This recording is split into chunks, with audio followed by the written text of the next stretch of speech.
नमस्कार, मैं हूं बालकृष्ण थरेजा। आप देख रहे हैं डेली लाइफ। आइए शुरुआत करते हैं आज के समाचारों की। सेंट्रल वेयरहाउस के गोदाम रिलायंस कंपनी को ठेके पर देने के विरोध में संयुक्त किसान मोर्चा द्वारा आज इंडस्ट्रियल एरिया में बेमियादी पड़ाव शुरू किया गया।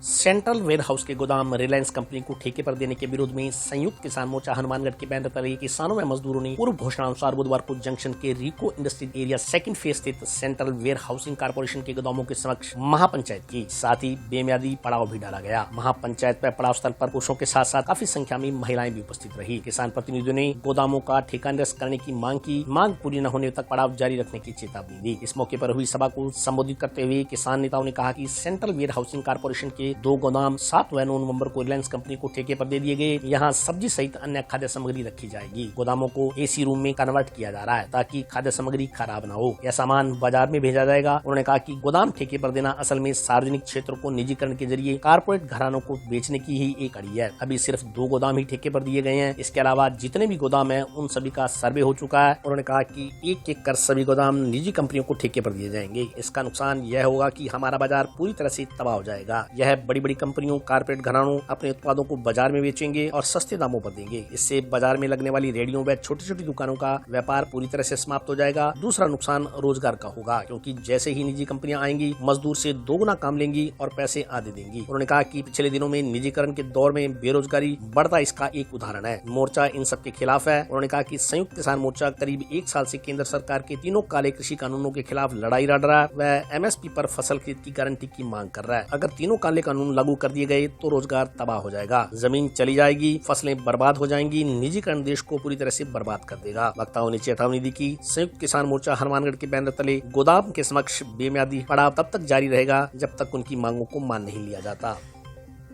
आज से ये रिलायंस की शुरू हुई है। जब तक ये संयुक्त मोर्चा दिल्ली से कोई आह्वान नहीं करता तब तक हम यहाँ परमानेंट डेरा डालकर बैठेंगे। अगर प्रशासन ने हरकत की, इनके सामान की कोई गाड़ी आई अंदर गई तो फिर वो ठीक नहीं होगा। हम किसी भी सूरत में यहाँ से एक भी रिलायंस की चीज को अंदर नहीं जाने देंगे। सेकंड के गेट के आगे बैठे हैं। यहाँ 2 जो हैं गोडाउन 7 नंबर और 9 नंबर रिलायंस कंपनी को दिए, जो यहाँ सब्जी और सारा जो सामान इंसान के काम आता है वो यहाँ रखेंगे। यहाँ उसको जो है एसी रूम में कन्वर्ट किया जा रहा है ताकि सब्जियां और खाद्य पदार्थ उसमें खराब नहीं हो, और वो मार्केट में डालेंगे। असल में सार्वजनिक क्षेत्र को निजीकरण के जरिए जो कॉर्पोरेट घरानों को बेच रहे हैं उसी की एक कड़ी है ये रिलायंस के 2 गोडाउन में। इसके बाद हमारे सारे गोडाउनों का सर्वे हो चुका है, चाहे वो RSWC के हों, चाहे CWC के हों, चाहे वो इसके बीज निगम के हों, और वो सारे के सारे इन कंपनियों को दे रहे हैं। इससे नुकसान ये होगा कि हमारा बाजार पूरी तरह से तबाह हो जाएगा। ये बड़ी बड़ी कंपनियां, कॉर्पोरेट घराने अपने माल को बेचेंगे और यहाँ सस्ती कीमत पे देंगे। इसका मतलब होगा कि बाजार की रेहड़ियां, बाजार की छोटी छोटी दुकानें, हमारा व्यापार बिल्कुल समाप्त हो जाएगा। दूसरा नुकसान होगा रोजगार का, क्योंकि निजी कंपनियां जैसे ही आएंगी वो 2 गुना मजदूर से काम लेंगी और आगे उनको पैसे देंगे, तो हमारा रोजगार भी तबाह होगा। जैसा अभी पिछले दौर में हुआ है कि लगातार बेरोजगारी बढ़ती गई है निजीकरण के जरिए। तो हम इन सब के खिलाफ, क्योंकि संयुक्त किसान मोर्चा ने जो आंदोलन लड़ रहा है वो 3 खेती के कानून और इसके साथ साथ MSP पे खरीद की गारंटी, यही देश को बचा सकते हैं कि अगर ये लागू होते हैं तो रोजगार तबाह होगा, जमीन जाएगी, फसल बर्बाद होगी, और ये निजीकरण जो चल रहा है ये पूरी तरह से बर्बाद करेगा। तो हमारा यहाँ आज का बड़ा प्रदर्शन है।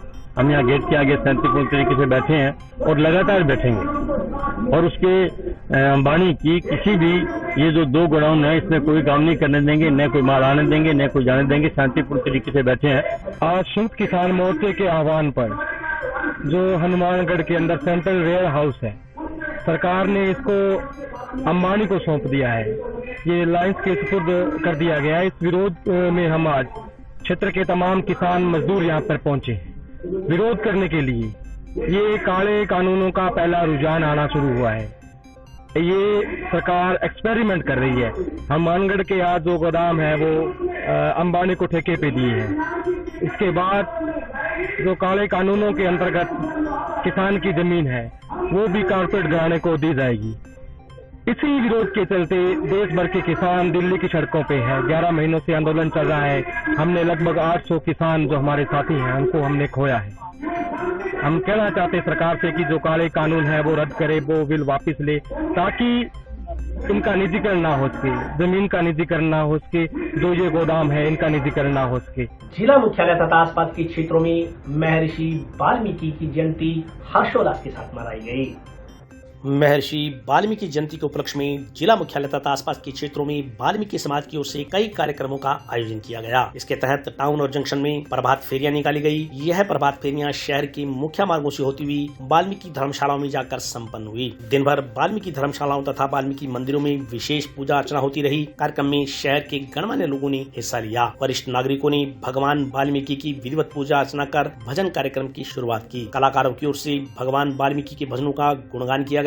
कार्यक्रम को संबोधित करते हुए अतिथियों ने कहा कि यदि महर्षि वाल्मीकि न होते तो आज हम दशहरा व दीपावली जैसे त्योहार नहीं मना पाते और न ही भगवान श्री राम के जीवनी एवं उनकी शिक्षाओं के बारे में पूरी तरह से जान पाते। वक्ताओं ने कहा कि महर्षि वाल्मीकि को संस्कृत साहित्य में अग्रदूत कवि के रूप में याद किया जाता है। उन्होंने रामायण जैसे महाकाव्य की रचना की। इस प्रथम महाकाव्य की प्रतिष्ठा भारत में ही नहीं अपितु पूरे विश्व में वेद तुल्य है। अतीत में महर्षि वाल्मीकि ने लोगों को शिक्षित करने की पहल की। वक्ताओं ने समाज के लोगों को शिक्षा प्राप्त कर महर्षि वाल्मीकि के बताए रास्ते पर चलने का आह्वान किया। उन्होंने कहा कि समाज का शिक्षित होना जरूरी है। साक्षर व्यक्ति ही समाज में परिवर्तन लाकर उसे आगे बढ़ा सकता है। इस मौके पर विनोद कंडा, विनोद अठवाल सहित वाल्मीकि समाज के सैकड़ों लोग उपस्थित रहे। आज बहुत ही खुशी का दिन है। भगवान वाल्मीकि प्रकट दिवस है। 20/10/2021 को भगवान वाल्मीकि प्रकट दिवस के अंदर हर वर्ष की भांति इस वर्ष भी वाल्मीकि मंदिर धर्मशाला कमेटी की ओर से प्रभात फेरी का आयोजन किया गया। जगह जगह जाकर स्वागत हुआ, फूल मालाएं, फूल वर्षा की गई। पूरे समाज के अंदर खुशी की लहर थी। समाज के लोग, अन्य लोग भी हमारे साथ, सब समाज ने भी स्वागत किया। रविदास सेवा समिति ने भी स्वागत किया वाल्मीकि समाज का। आज भगवान वाल्मीकि मंदिर के अंदर भंडारा चल रहा है, भंडारा किया जा रहा है वाल्मीकि प्रकट दिवस के अंदर। टाउन स्थित राजकीय जिला चिकित्सालय में डिलीवरी के लिए आई एक महिला के परिजनों ने संबंधित चिकित्सक पर उपचार के एवज में पैसे मांगने का आरोप लगाते हुए अस्पताल में हंगामा कर दिया। मौके पर पहुंचकर पुलिस ने मामले को शांत करवाया। टाउन स्थित राजकीय जिला चिकित्सालय में आज सुबह प्रसव के लिए आई एक महिला के परिजनों ने चिकित्सकों पर उपचार की एवज में पैसा मांगने का आरोप लगाते हुए अस्पताल में हंगामा कर दिया। मिली जानकारी के अनुसार टाउन स्थित वार्ड संख्या 16 की निवासी कविता कंवर को उसके परिजन डिलीवरी के लिए जिला चिकित्सालय लेकर आए, जहां संबंधित चिकित्सक ने गर्भवती का स्वास्थ्य परीक्षण कर बच्चे के पेट में लघु शंका कर देने की बात कहते हुए इसके ऑपरेशन की जरूरत बताई। इस पर गर्भवती के परिजनों ने ऑपरेशन के लिए सहमति प्रदान कर दी। इस दौरान परिजनों ने आरोप लगाया कि संबंधित चिकित्सक ने ऑपरेशन करने की एवज में पैसे की मांग की। इस दौरान अस्पताल में हंगामा हो गया और किसी ने टाउन पुलिस को सूचित कर दिया। टाउन पुलिस के अधिकारियों ने मौके पर पहुंचकर दोनों पक्षों से समझाइश की। समझाइश करने के बाद मामला शांत हुआ। इस मामले में स्पष्टीकरण देते हुए राजकीय जिला चिकित्सालय के डिप्टी कंट्रोलर गौरी शंकर ने कहा कि परिजनों के आरोपों की जाँच की जाएगी। इसके लिए बाकायदा जाँच कमेटी का गठन कर दिया गया है। उन्होंने कहा कि यदि संबंधित चिकित्सक दोषी पाया गया तो उसके खिलाफ कार्रवाई की जाएगी। मेरे आपके नानदा ही हुआ है तो नहीं मैंने नहीं फोन करो कह नहीं थे मम्मी जी जल्दी से आ जाओ यार हमारा नहीं दिक्कत हो रही है। मैं क्यों कोई बात को नहीं, मैं नहीं मन तो टाइम लग जी सी, मैं नहीं पहुंच जूंगी दिया। फिर नहीं मैं 8 स्टाफ ने फोन कराया, भाई स्टाफ ने कहो स्टाफ बेचारो बढ़िया तरीका अच्छी तरह संभालियो, मरीज ने बहुत बढ़िया तरीका संभालियो, स्टाफ की कोई गलती को नहीं। बिंगे बाद रात ने बिंगे मरीज के जिया दर्द चलन लग रहा, स्टाफ तो संभालियो। बिंग कन्ने मैं क्यों सरोज ने मैंने फोन करके कहो मैं क्यों मरीज ने तू संभाल ली, तू कन्ने है स्टाफ ने कहो तो बनी सरोज ने भी मरीज ने संभालियो। मैं चली गई घरे घरे कोई हो को नहीं। बिंग बाद में मैं सुबह आई हूँ तो भी पहले मरीज ने सरोज ने मैं फोन करियो मैं क्यों आन लग रही हूँ, तू मरीज के कन्ने रही तू संभाल ली, बाकी सारो स्टाफ सहयोग करन लग रही हो तो आने नहीं फोन करियो डॉक्टर ने।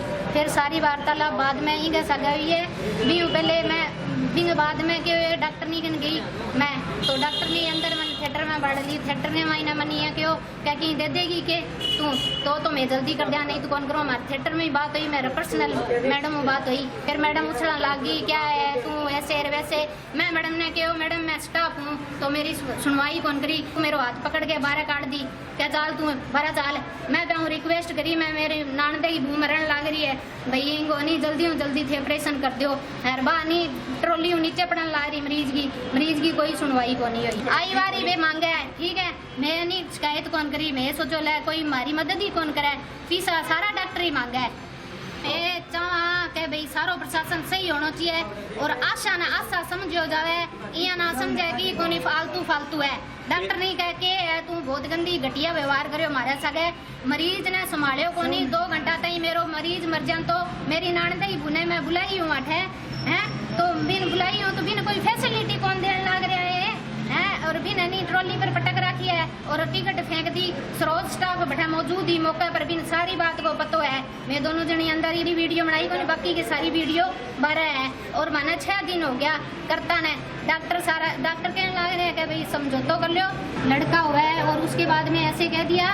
डॉक्टर कहते हैं ना इन्हें तो रेफर करना पड़सी सारा एक को कर लियो, कहे लड़ाई करी है ना 12 भेजो और कटी हॉस्पिटल में भेजो 12, तो मारो बच्चों सीरियस हो तो मेरो दिमाग की काम कौन करो। एक इतना दिन पिनो की खायो को नहीं है और मरीज की हमारी हालत हो रही कदी का बयान बदलो मरीज का रोज बारी जा के भी सिखावा है मरीज ने। ये कुछ सिजेरियन हुआ था 16 तारीख को सुबह, उसमें कोई विवाद हुआ था, उसके लिए मेरे पास शिकायत आई थी, तो मैंने उसी दिन एक कमेटी बनाई थी, वो इसकी जांच कर रही है। जांच की रिपोर्ट आने के बाद में इसका निस्तार किया जाएगा। ऐसा वो जांच चल रही है, जांच में पता लगेगा सब। रिपोर्ट आ जाए इसलिए हमने तो चौकी में इन्फॉर्म किया था, वो भी मैं वहाँ भी जाके भी आया हूँ। उनको सबको कहा शांति बनाए रखो भाई, इसलिए ऐसी कोई बात है अगर आपकी कोई शिकायत है तो आप शिकायत दर्ज कराओ, उसके बाद हम जांच कर लेंगे। ये अपनों को सभी को सहयोग बना के काम करेंगे, जब भी ये सही चल पाएगा। अकेला जिला अस्पताल या प्रशासन इसमें हेल्प तो करते हैं हम जैसे कोई प्रॉब्लम होती है हम चौकी इंचार्ज अंग्रेज सिंह जी को बुला लेते हैं, उसकी टीम को बुला लेते हैं, हम कोशिश करते हैं कि नहीं बिगड़े। लेकिन अपने जो जनता है, जनता को भी इस बात पे ध्यान देना चाहिए, अननेसेसरी किसी तरह का कोई विवाद ना करे। जांच कमेटी ऑलरेडी बिठाई जा चुकी है, वो जांच कमेटी में जो निर्णय आएगा उसके बाद में डिसाइड किया जाएगा क्या है इसमें। और अभी वक्त का हाजिर होता हूँ छोटे से ब्रेक के बाद।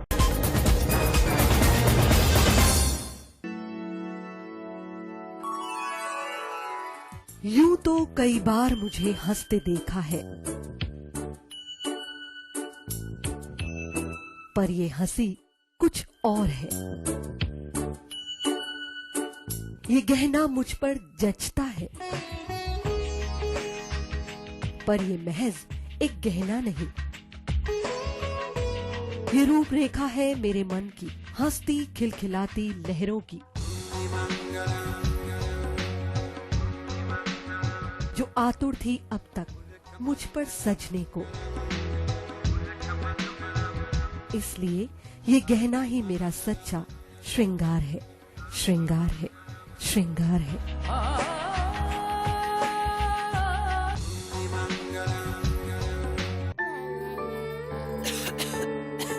दीदी ये देखो,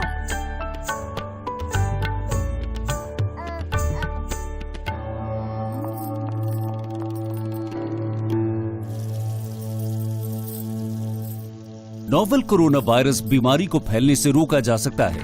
खांसी और छींक के बाद और बच्चे को छूने से पहले अपने हाथों को साबुन से धोकर इसे फैलने से रोक सकते हैं। वो डॉक्टर साहब हैं? भाई साहब खांसी और बुखार था, सोचा चेक करवा लूं।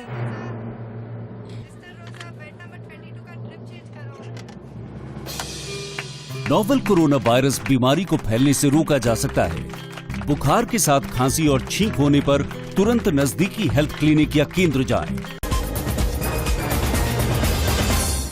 ब्रेक के बाद स्वागत है। आइए नजर डालते हैं अगले समाचारों पर। जोधपुर में निलंबित किए गए पुलिसकर्मियों को बहाल करने की मांग को लेकर सेवानिवृत्त पुलिस संस्थान के सदस्यों ने मुख्यमंत्री के नाम का ज्ञापन जिला पुलिस अधीक्षक को सौंपा।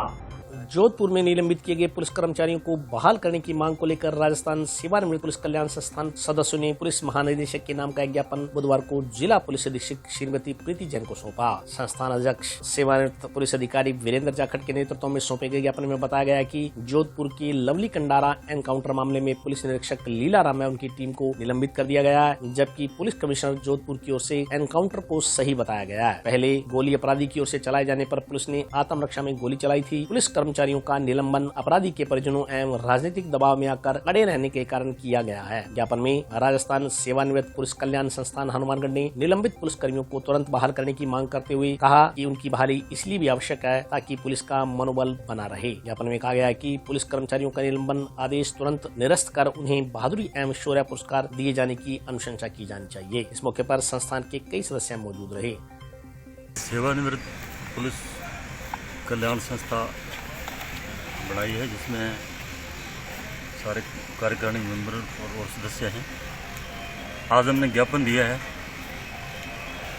जोधपुर में जो लवली कंडा कांड में लीलाराम पुलिस निरीक्षक को जो निलंबित किया गया है उसके विरोध में राजनीतिक दबाव में और प्रेशर में आकर के उनको गलती नहीं होते हुए भी और निलंबित किया गया, तो उनको तुरंत बहाल किया जाए, यही हमारी मांग है। ऐसे लीलाराम जी को पुलिस निरीक्षक को आत्मरक्षा में उन्होंने गोली चलाई है। पहले उस मुलजिम ने मृतक ने चलाई थी गोली, वाल्मीकि ने, उन्होंने आत्मरक्षा के लिए, अगर नहीं चलाते पुलिस वालों को मार देता। और उनका भी क्योंकि वो वाल्मीकि हैं, प्रेशर है, पॉलिटिकल जो पार्टियां साथ आ गई और उनके प्रेशर में उनको गवर्नमेंट के दबाव से उनको करना पड़ा और बहुत गलत हुआ। उनको इनाम मिलना चाहिए। उस समय DI साहब ने खुद कहा था, वहाँ के कमिश्नर साहब ने, कि बहुत अच्छा किया तुमने। अब बाद में उनको चुप करना पड़ता है। पुलिस में तो ऐसा ही होता है, कोई कुछ हो पॉलिटिकल प्रेशर में आके पुलिस वालों को बेचारे को बलि का बकरा बनना पड़ता है। वही हुआ है। हम चाहते हैं इसको तुरंत प्रभाव से उसको निलंबन वापस ले जावे और जिनको ड्यू जो है इनाम उनको दिया जावे, सम्मान किया जावे इनका। नहीं तो पुलिस का जो मनोबल है आगे गिर जाएगा, फिर अच्छा काम कोई नहीं करेगा। तो भी पुलिस वाले हैं जो सर्विस में हैं वो बेल्ट बंद हैं, उनका मुंह बंद है। हम रिटायर्ड हैं, हमारे पास वो पाबंदियां नहीं है सरकार की, अनुशासन की। हम खुल के बोल सकते हैं और पुलिस वालों का पक्ष रख सकते हैं। मेन हमारा यही काम है। यूथ क्लब सोसाइटी की ओर से जंक्शन स्थित अरोड़ा धर्मशाला में रक्तदान शिविर का आयोजन किया गया।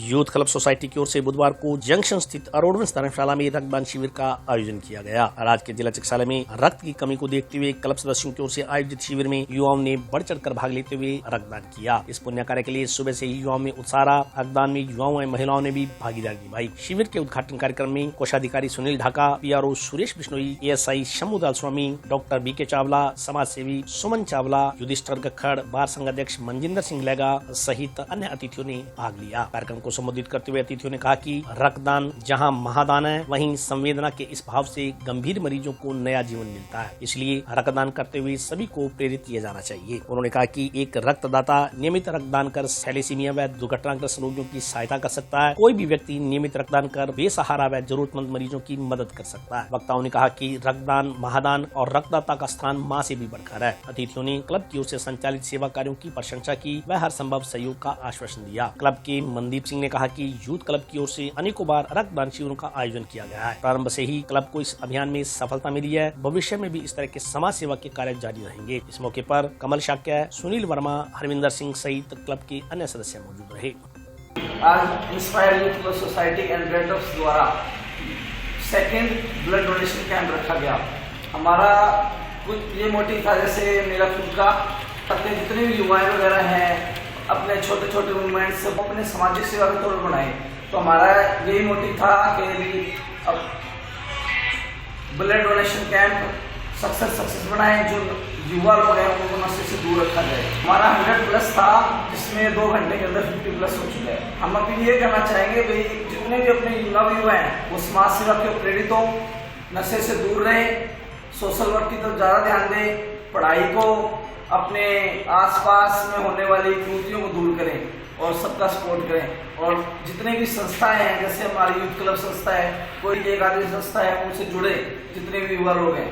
आज यूथ क्लब सोसाइटी हनुमानगढ़ द्वारा रक्तदान शिविर लगाया गया है और 2 साल से यूथ क्लब सोसाइटी रक्तदान शिविर लगा रही है ताकि ज़रूरतमंदों तक रक्त की सुविधा पहुंचा सकें। कुछ ऐसे ज़रूरतमंद परिवार हैं जब ब्लड नहीं पहुंच पाता जहाँ तक, तो हमारी रक्त सेवाएं जितने करने वाली एनजीओ हैं उनके द्वारा शिविर लगाए जाते हैं गांव-गांव में और जहाँ संभव हो सकता है। तो इस रक्तदान की सुविधा से हम हर ज़रूरतमंद तक रक्त पहुँचाने की कोशिश करते हैं। संस्था द्वारा और अनेक कार्य किए जाते हैं, जैसे वृक्षारोपण है, कन्या विवाह है और रक्तदान शिविर है और ऑन कॉल सेवाएं ब्लड की दी जाती है, जैसे किसी को जरूरत हो हॉस्पिटल में। रोडवेज कर्मचारियों ने 11 सूत्री मांग पत्र को पूरा करने की मांग को लेकर सरकार के खिलाफ नारेबाजी करते हुए प्रदर्शन किया।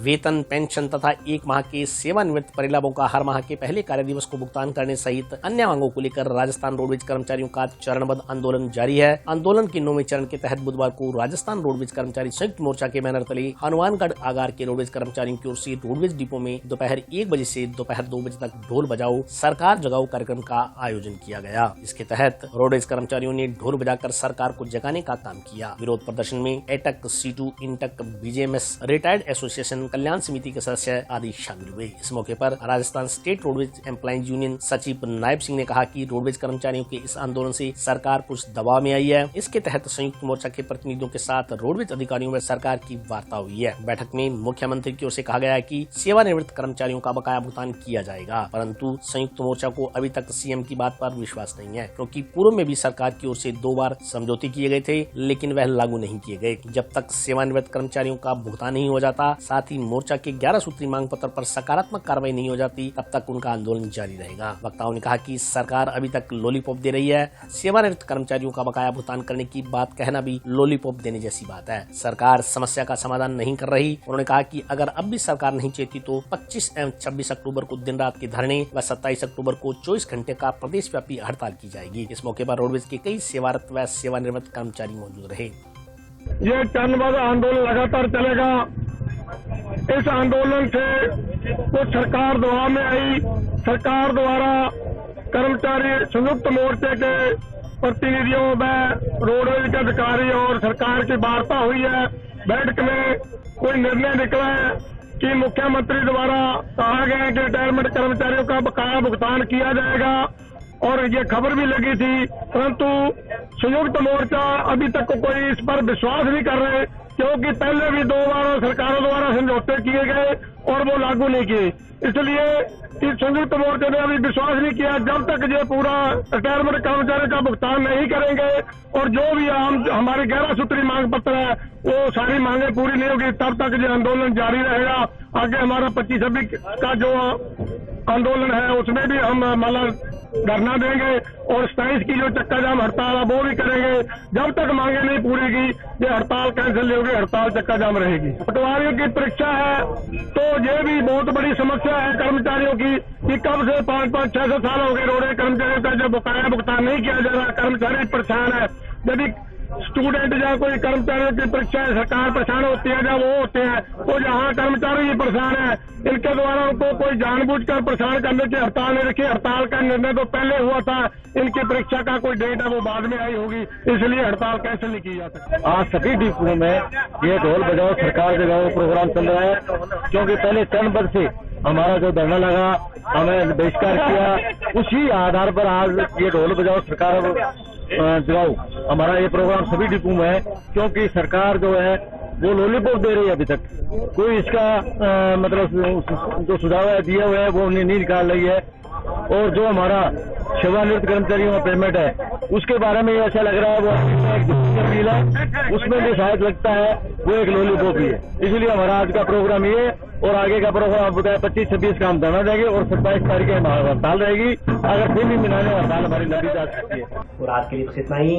कल फिर हाजिर होता हूँ नए समाचारों के साथ। तब तक के लिए नमस्कार। है।